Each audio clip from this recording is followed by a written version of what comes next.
noite, irmãos. Não sei se você prestou atenção, nós temos ao longo desse mês cantado algumas canções de Natal. Nós preferimos chamar de Advento ou de Encarnação, mas não temos nada contra o nome Natal, não, desde que você compreenda bem o que nós estamos celebrando aqui.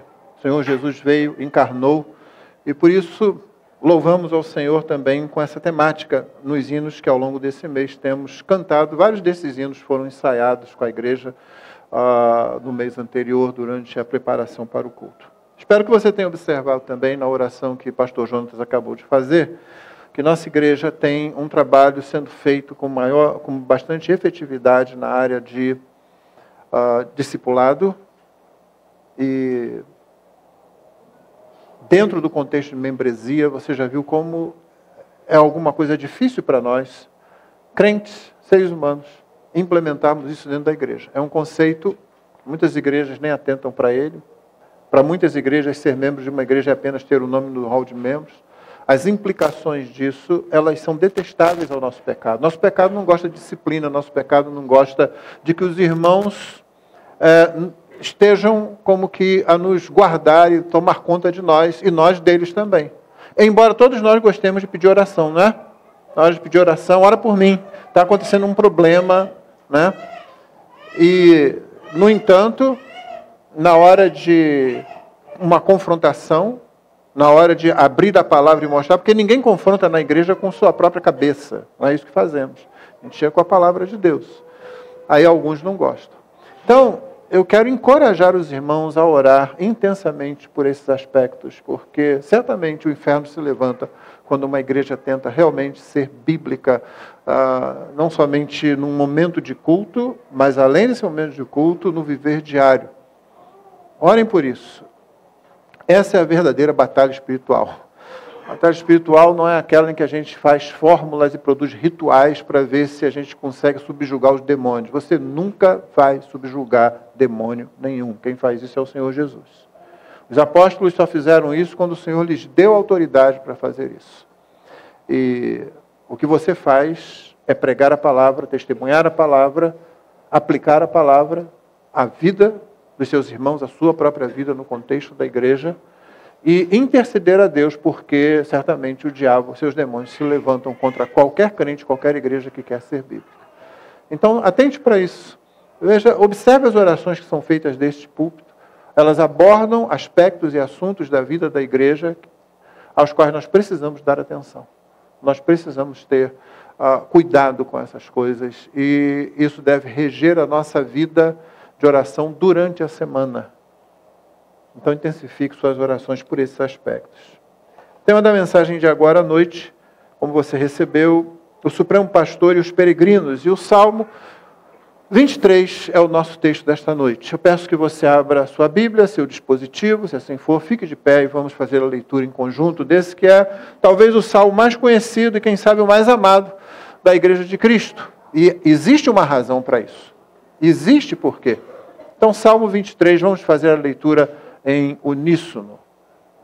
Salmo de número 23. Por favor, nunca fale Salmo capítulo 23. Isso dá uma ideia equivocada a respeito do livro, que não é como outros livros da Escritura. É melhor você olhar para ele como se fosse um inário, talvez. Por isso, diga Salmo 23, ou Salmo número 23, também está correto, né? Leiamos. O Senhor é o meu pastor, nada me faltará. Ele me faz repousar em pastos verdejantes. Leva-me para junto das águas de descanso. Refrigera minha alma. Guia-me pelas veredas da justiça, por amor do seu nome.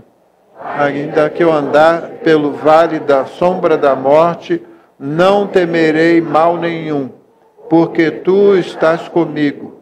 O teu bordão e o teu cajado me consolam. Preparas-me uma mesa na presença dos meus adversários. Unges a minha cabeça com óleo, o meu cálice transborda. Bondade e misericórdia certamente me seguirão todos os dias da minha vida, e habitarei na casa do Senhor para todo sempre. Esta é a palavra do Senhor. Podem assentar. Eu disse que há uma razão porque esse salmo é muito amado, e a razão está logo no início desse salmo. O Senhor é o meu pastor. Está na palavra pastor, e eu já vou dizer por quê. Porém, agora, basta a gente começar iniciando com a própria palavra que inicia o salmo. Yahvé, o nome pactual de Deus, é o que está por trás dessa tradução, Senhor. Davi traz o Deus pactual, porque tudo que ele vai dizer tem a ver com pacto e com aliança. Inclusive, essa ousada declaração, o Senhor é o meu pastor. Davi foi o rei mais amado de Israel e o principal rei de Israel. Davi é o homem que recebe a promessa de Deus de que sobre o seu trono sempre haveria de um descendente estar, até que chegasse aquele que teria um trono que nunca seria removido, que nunca passaria. Todos os reinos passam, todos os impérios viram poeira. Eu estive esse ano visitando as pirâmides lá no Egito, e aquele monumento fantástico é uma tumba. E uma tumba que se a múmia do faraó, ou do nobre, ou da esposa dele não estiver lá, não é porque ele ressuscitou, é porque foi roubada, foi saqueada. Só por isso. Mas o Senhor Jesus não tem uma tumba realmente que guarde qualquer coisa dele. Ela ficou vazia, aberta e vazia. Porque ele ressuscitou e o seu reino não passa. Por isso, o filho de Davi, como Jesus foi chamado e conhecido, título messiânico, título que tinha sentido para qualquer judeu no primeiro século. Alguém falava filho de Davi, eu pensava, esse é o Messias. Por que esse cego está chamando o filho de Davi? Isso tem sentido, tem peso, tem significado. Então Davi foi o rei mais amado, o principal rei de Israel. Mas antes ele havia sido pastor de ovelhas. Ele havia ficado ao relento, ele havia ficado debaixo do sol, debaixo de chuva, tomando conta dos rebanhos de seu pai, talvez supervisionando outros pastores que trabalhavam para o seu pai, mas ele era um pastor de ovelhas, ele conhecia bem o que era aquilo. Eu imagino que talvez ele se lembrasse de algum dia em que ele estivesse, num momento mais calmo, sentado sobre uma pedra, olhando aquelas ovelhas ali e pensando no relacionamento das ovelhas com ele. Porque o relacionamento de um pastor com as ovelhas, eu digo de um pastor de ovelhas, animais, aquelas de 4 patas, é muito intenso. É vital, na verdade. Em outros salmos, Davi chama o Senhor de rei, chama de libertador. Mas apesar da majestade e do poder que há por trás desses nomes, eles estão um pouco como que distantes. Ele é o meu rei, eu sou o súdito dele. Há ainda os salmos em que Davi chama o Senhor de uma rocha, um castelo forte. Mas ainda assim, fica muito impessoal. O momento mais pessoal nos salmos em que Davi chega e nomeia o Senhor é quando ele diz, ele é o meu pastor. O pastor tem um relacionamento vital com as ovelhas. O pastor é o médico das ovelhas, é o protetor das ovelhas, ele é o guia das ovelhas. Sem ele as ovelhas não andam, sem eles as ovelhas se perdem. Ovelhas são animais muito dependentes do seu pastor e travam um relacionamento com a voz do seu pastor, não ouvem a voz do estranho, confiam plenamente no seu pastor. Por isso Davi, que havia sido pastor de ovelhas, ousou dizer, o Senhor é o meu pastor. É ousadia. Se você não estiver pensando em termos de pacto e de aliança, feitos ou feitas pelo próprio Deus, então nós estamos falando de um absurdo. Porque a criação sob a queda, sob os efeitos da queda, aquela que aconteceu lá no Éden, deu as costas a Deus, se rebelou contra Deus, não ama as coisas de Deus. Nós, em nosso estado natural, não olhamos para Deus com amor. Não olhamos para Deus com obediência, não olhamos para Deus com louvor, olhamos para Deus talvez com interesse, queremos proteção. Há exemplo daquele crente de igreja que não entende o conceito de membresia e quer apenas as orações da igreja, mas não quer que ninguém se meta na sua vida. Nós também gostaríamos muito que Deus fosse assim, tipo um guarda-chuva cósmico, como eu costumo dizer já há décadas. O guarda-chuva é aquele negócio que você sente muita falta quando chove. No momento em que a chuva passa, ele vira um estorvo. ele vira um negócio que fica ali. Geralmente você esquece no ônibus, esquece na condução, esquece na loja que você entrou. Tinha chuva, você entrou, colocou num canto. Quando você sai, não tem chuva e ele fica lá naquela loja. Nós gostaríamos de ter um Deus guarda-chuva, que nos protegesse, que viesse ao nosso encontro no momento que nós precisássemos e de encontro às dificuldades que nós estivéssemos passando, mas que depois ficasse na dele e não nos perturbasse com esse negócio de obediência, com esse negócio de santidade, com esse negócio de pecado, céu, inferno. Nós não queremos isso.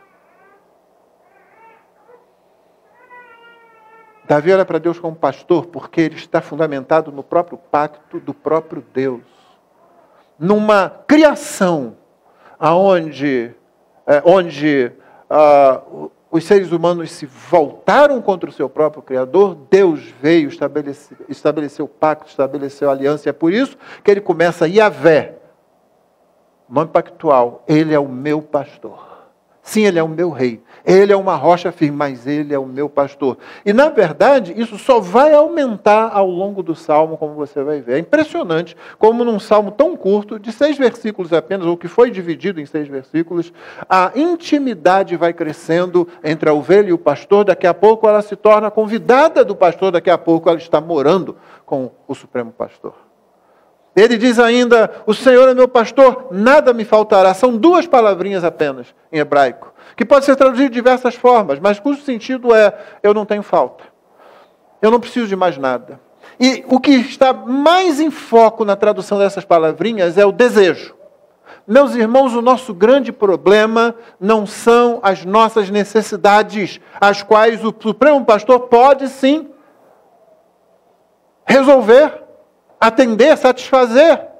Aliás, o Salmo continua na figura do pastor e das ovelhas, ele continua justamente falando das necessidades das ovelhas que são supridas pelo pastor. Ele me faz repousar em pastos verdejantes, é tudo que uma ovelha quer. Não adianta tentar levar a ovelha para dentro de uma floresta, ela não vai lá, ela não consegue se alimentar lá, você tem que levar ela para pastos que sejam verdes, que estejam limpos, onde ela fica à vontade, porque ela tem medo de tudo.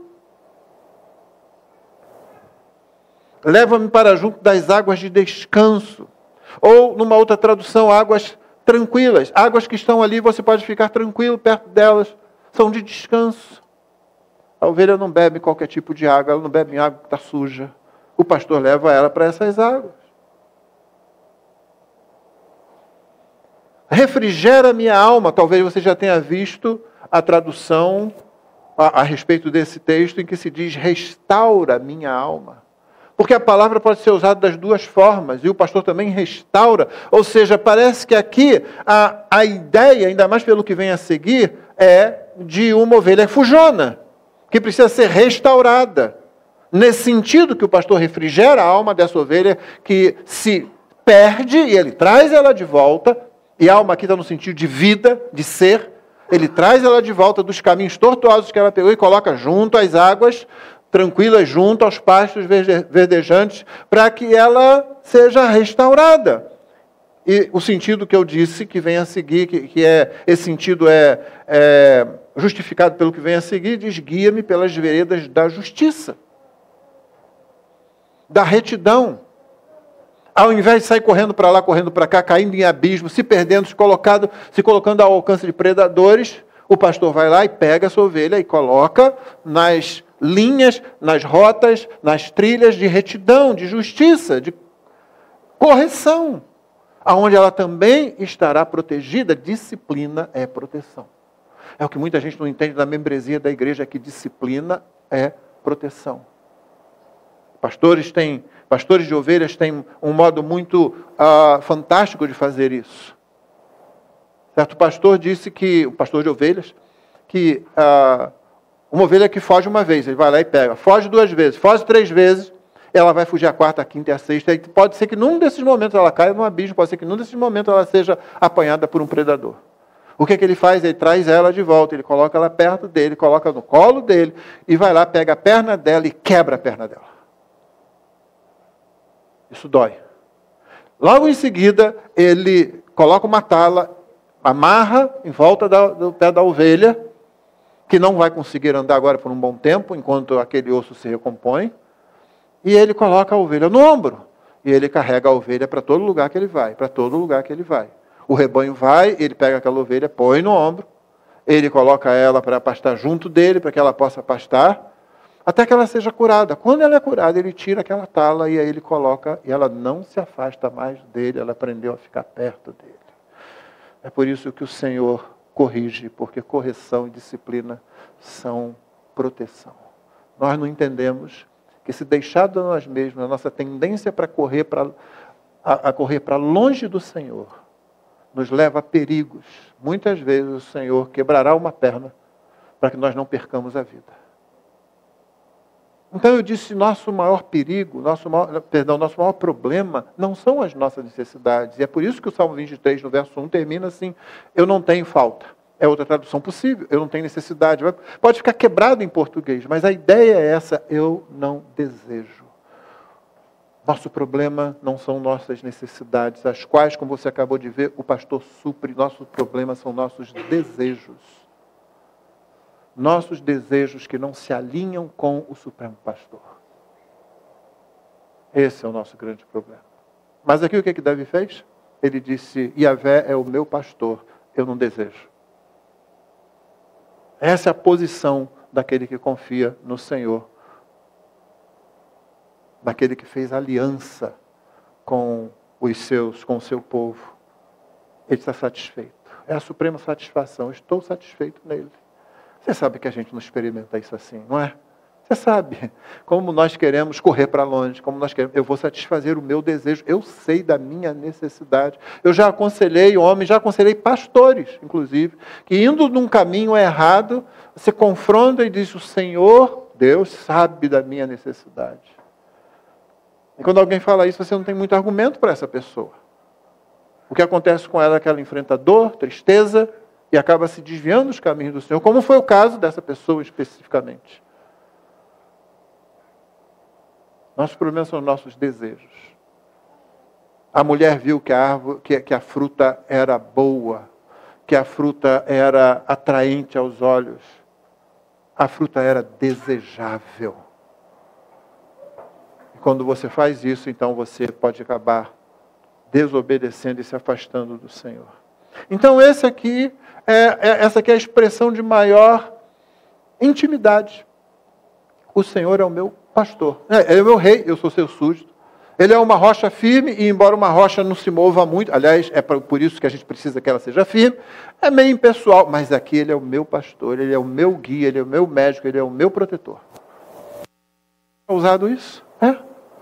Porque é justamente como uma ovelha se porta com o pastor dela. Ela se sente segura, à vontade, ousada. No versículo 4, isso muda. A figura de um pastor que vai guiando e levando as suas ovelhas para onde precisa ir, agora vira a figura de uma escolta, de alguém que está andando ao lado, porque a situação mudou. Ainda que eu ande pelo vale da sombra da morte, não temerei mal algum. Muda o tratamento. Eu antes falava dele. O Senhor é meu pastor. Ele me faz, ele me leva, ele me guia, ele me refrigera. Agora, o tratamento também mudou. Ainda que eu ande pelo vale da sombra da morte, não temerei mal nenhum, porque tu estás comigo, o teu bordão, o teu cajado me consolam. Sombra da morte é uma expressão que é melhor entendida aqui, não como dificuldades da vida ou um momento de muita angústia, mas como o próprio momento da morte. O hebraico pode ser traduzido simplesmente como uma escuridão extremamente densa, mas os outros usos dessa expressão no Antigo Testamento estão sempre no contexto de morte. Parece que a ideia aqui é de que naquele momento em que ninguém mais pode estar com você, em que você não vai ver mais ninguém conseguindo guiar você, há um que pode estar com você e que estará com você. Quando eu passo por esse momento, quando chegar aquele momento, quando o vale da sombra da morte se abrir à minha frente, não temerei mal nenhum, porque tu estás comigo. Não estou falando dele, eu estou falando do tu. Eu estou como se eu estivesse agora falando com ele aqui ao meu lado. Tu estás comigo. A única coisa que você vai querer saber no momento da sua morte é se Deus está com você. E o único jeito de você saber isso, que Ele está com você no momento da sua morte, é você saber que Ele está com você agora. E você sabe que Ele está com você agora por causa do nome dEle. Você reparou como se encerra o versículo 3? Guia-me pelas veredas da justiça por amor do seu nome, do nome dEle. Ele me guia pelas veredas da justiça por amor do nome dEle. O pacto de Deus é firmado com Ele mesmo. Então parece que Davi, que era profeta, está projetando aqui um momento em que o pacto tomará as cores do próprio nome de Deus, sustentado pelo próprio Deus. E isso se dá de uma única forma possível na história da redenção. É quando Deus vem e se torna ser humano na pessoa do Filho. Toma sobre si natureza humana e Ele mesmo está ao nosso lado. O Senhor Jesus Cristo disse que estaria conosco todos os dias até a consumação dos séculos, enquanto nós estivéssemos na tarefa, na missão de fazer discípulos em todas as nações. Isso não vai significar que Ele também estará conosco no momento do vale da sombra da morte? Quando esse momento chegar, seja o momento definitivo, seja aquele momento em que parece que vai acontecer e você vai ter que enfrentar isso. É assim que mártires enfrentam a morte, irmãos. Mártires não enfrentam a morte porque eles têm em si mesmo alguma coisa mais do que os outros. Não, eles têm a mesma coisa que você tem, Jesus Cristo. Tu estás ao meu lado. No Salmo 16, um pouquinho atrás, o próprio Davi vai escrever dizendo: guarda-me, ó Deus, porque em ti me refugio. Digo ao Senhor, a Yahvé, tu és o meu Senhor. Outro bem não possuo, senão a ti somente. Note bem como ele coloca Deus como um fator único. Quanto aos santos que há na terra, eles são os notáveis, nos quais tem todo o meu prazer. Muitas serão as dores dos que trocam o Senhor por outros deuses. Não oferecerei suas libações de sangue, e os meus lábios não pronunciarão o nome dele. O Senhor é a minha porção, é a porção da minha herança, o meu cálice. Tu sustentas a minha sorte, as minhas divisas caíram em lugares agradáveis. Quando você lança sortes, as divisas caem em lugar... Não é o destino. É Deus. É linda a minha herança. Bendigo ao Senhor que me aconselha. Pois durante a noite o meu coração me ensina. Tenho o Senhor sempre diante de mim, estando Ele à minha direita, não serei abalado. Caminhando desde antes. Desde o Senhor me guarda, eu me refugio nele. Ele é o meu grande bem. Ele está comigo o tempo todo. Estando Ele à minha direita, não serei abalado. Como é que você sabe que Ele estará com você no final, no vale da sombra da morte? Seja aquela ameaça que parece que vai ser. Muitos missionários, muitos cristãos em lugares onde a perseguição é intensa, enfrentam esse momento. Às vezes, é o último momento mesmo. É o momento da sombra da morte, mas a morte, o crente se ri dela. Veja bem, é preciso que a gente entenda bem quando se usa a expressão nós rimos da morte. Em que sentido? Você está aí doido para morrer? Eu espero que você não esteja querendo morrer logo agora, a não ser que você queira ir para o céu. Mas a gente não deseja a morte, a gente deseja o céu. Paulo nunca disse, eu quero morrer logo.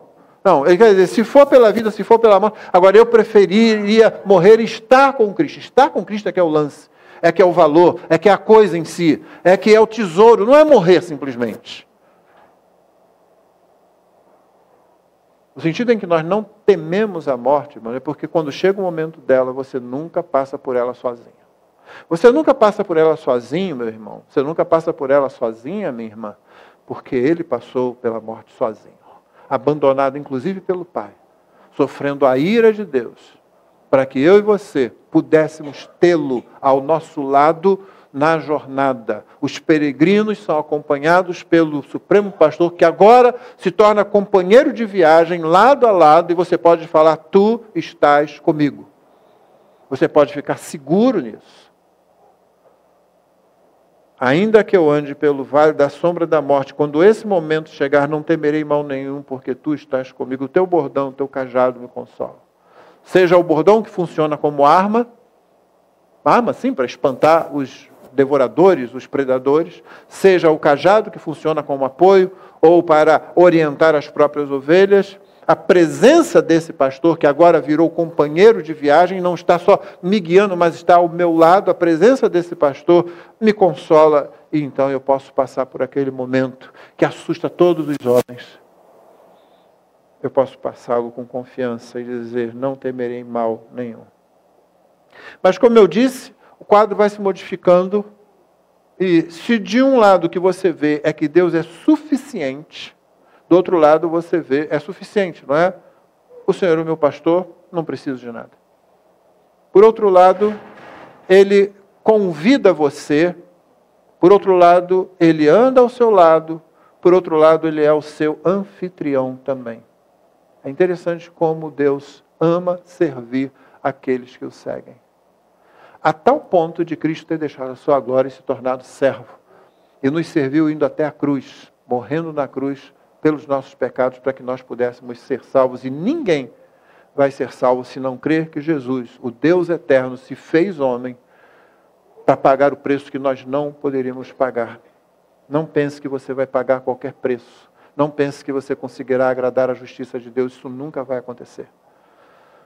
Você não será comparado a outras pessoas. Você será pesado pela própria santidade de Deus. Diante disso, todos nós perdemos, todos nós estamos em dívida. Somente o Filho, aquele que tomou sobre si a própria ira divina, a justa ira divina, esse sim, está ao nosso lado, e é na segurança dele que nós podemos ir adiante. Porém, como eu disse, ele se torna anfitrião. Preparas-me uma mesa na presença dos meus adversários, unges a minha cabeça com óleo, o meu cálice transborda. A figura aqui podem ser variadas. Talvez a figura daquele que venceu a batalha, cumpriu a jornada, venceu os seus inimigos.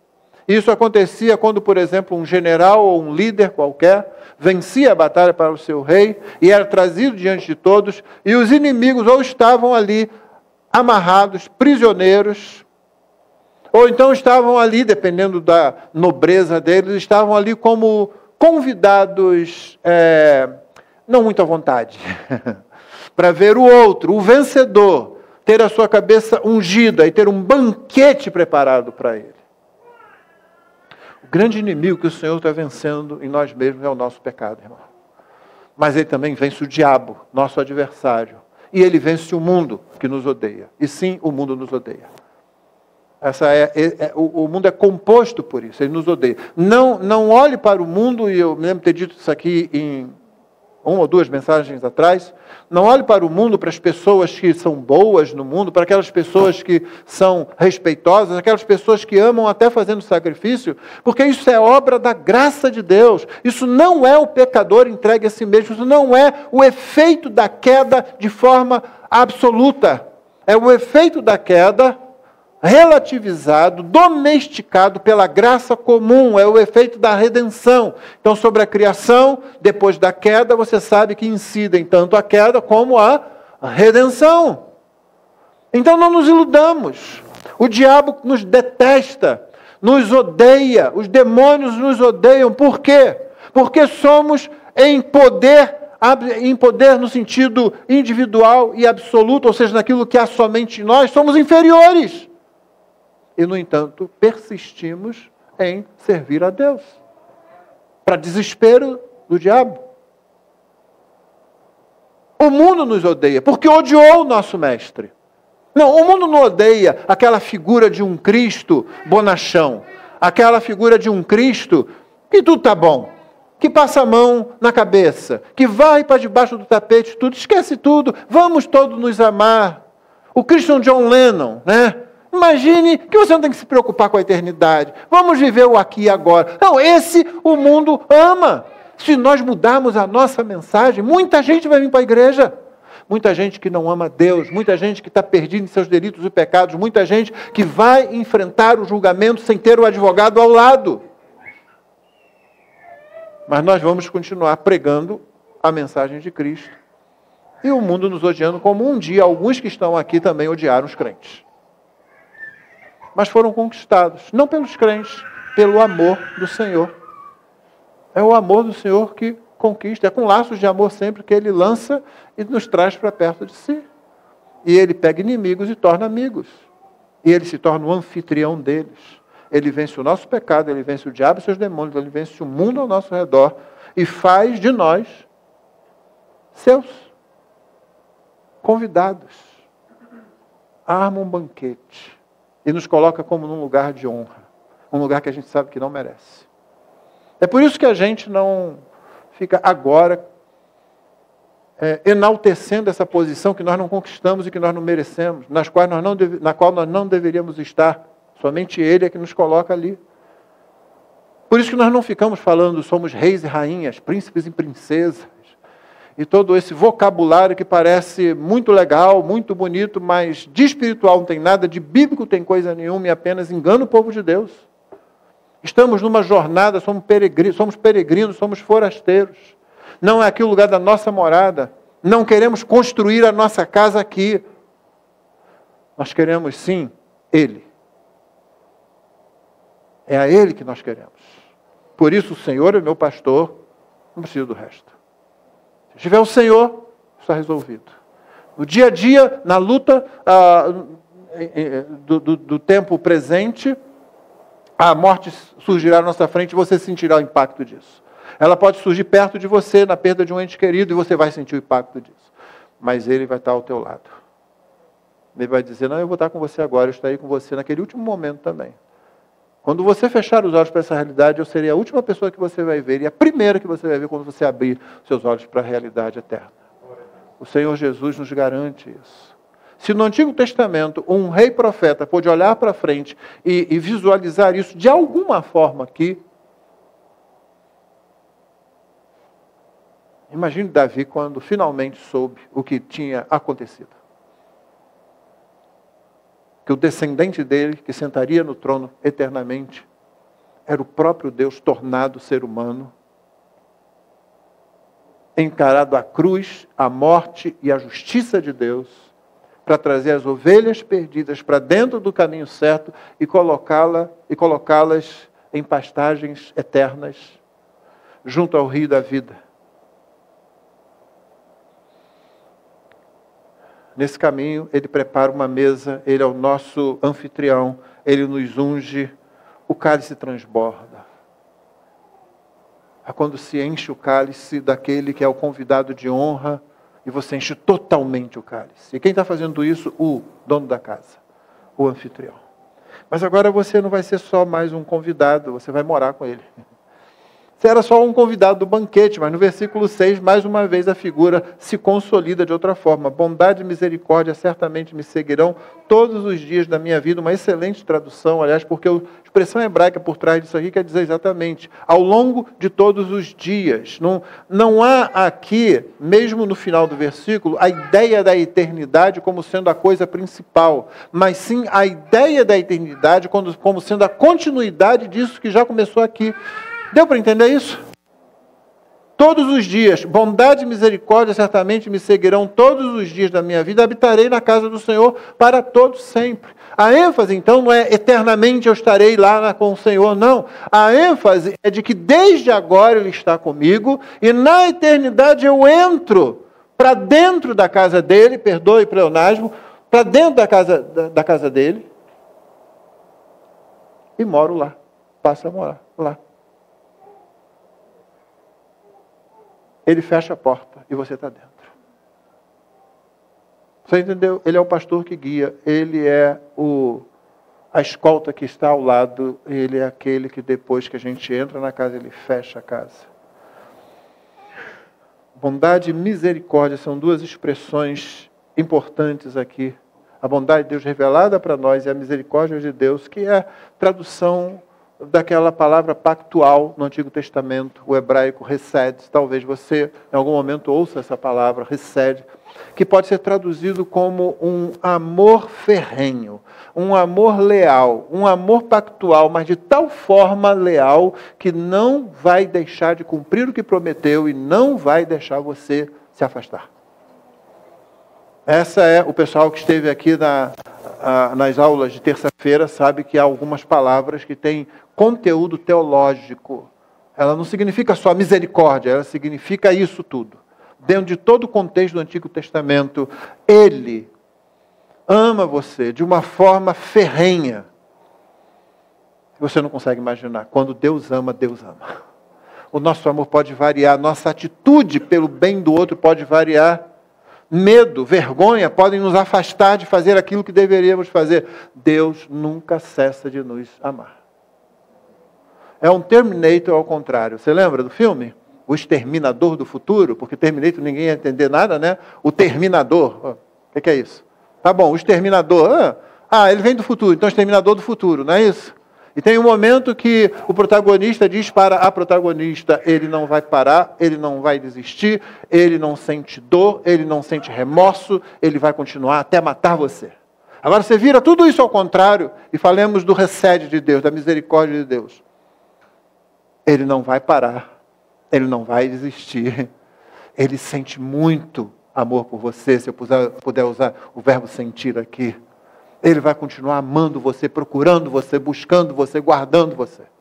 Nunca vai parar, nunca vai desistir, até ter você para Ele, eternamente.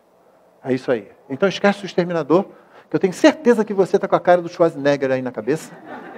Esquece isso. E se volta agora para o fato de que Deus foi tão intenso nesse amor, que Ele veio na pessoa do Filho, se apresentou, veio buscar o que se havia perdido. Eu vim buscar as ovelhas perdidas da casa de Israel. Ele veio buscar aqueles que são seus. O Supremo Pastor veio andar no meio do seu povo, no meio dos peregrinos e forasteiros. É o que ele faz. E ele continua fazendo. E vai fazer até o dia em que ele novamente virá, para juntar o seu rebanho. Serão todos realmente, finalmente, como ele mesmo disse, um só pastor e um só rebanho. E então experimentaremos a bondade e a misericórdia do Senhor em toda a sua intensidade para todo sempre. Que o Senhor nos abençoe e que nós nos fiemos nisso, confiemos na palavra e descansemos no Senhor que nos guia e que nos conduz. Amém?